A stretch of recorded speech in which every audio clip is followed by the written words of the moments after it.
Bonjour et bienvenue dans ce nouveau numéro du Temps d'une bande-annonce, un numéro consacré à Knock at the Cabin, réalisé par M. Night Shyamalan avec Dave Bautista, Jonathan Groff ou encore Ben Aldridge.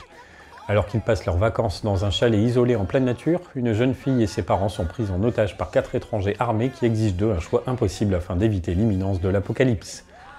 Adapté du roman de Paul Tremblay sorti en 2018, le film de Shyamalan parvient à distiller son ambiance progressivement grâce au travail du réalisateur qui sait efficacement mettre les images et les sons de son œuvre au service d'une tension grandissante. À ce titre, l'introduction du personnage de Léonard est particulièrement réussie tant elle est apparemment simple et pourtant saisissante. Avant même que l'on ne voit distinctement sa taille, le bruit de ses pas est exagéré, la poignée de main est démesurée et le plan quasi vertigineux en contre-plongée sur Wen juste après appuie la différence de corpulence entre le physique d'un catcheur et celui d'une petite fille. Malgré cela, et bien que le film se déroule presque entièrement dans une petite maison isolée dans les bois, un décor typique du cinéma d'horreur, Léonard n'a rien à tuer en série et si l'on accepte la séquence d'entrée par effraction, le metteur en scène joue avec nos attentes puisque plutôt que de persuader par la force, les assaillants vont tenter de convaincre le couple de ce qu'ils doivent faire par le dialogue et restent globalement bienveillants, ce qui est une proposition plutôt inhabituelle.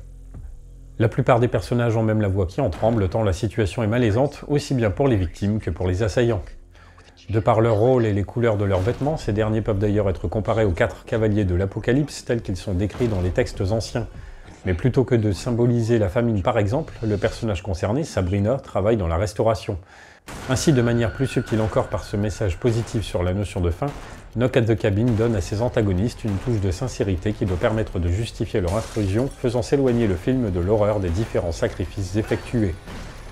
Toujours dans ce sens, malgré les apparences, malgré l'objectif des intrus et malgré leurs actes, nous ne sommes définitivement pas face à un film d'horreur. On ne voit d'ailleurs presque pas de sang et la violence est le plus souvent suggérée en la filmant hors champ. Je n'ai que partiellement accroché au concept, mais Knock at the Cabin est un film tout à fait correct, simple mais pas simpliste, composé d'un casting convaincant et d'une réalisation réussie. Néanmoins, il demandera au spectateur, tout comme avec ses personnages principaux, de faire un effort pour y adhérer. Comment croire à l'incroyable? Comment se résoudre à commettre un meurtre comme pur acte de foi? Cet aspect religieux est une thématique récurrente dans la filmographie du réalisateur et fait de Knock at the Cabin un thriller psychologique spirituel intéressant. Merci de m'avoir écouté et n'oubliez pas, le temps d'une bande-annonce reviendra.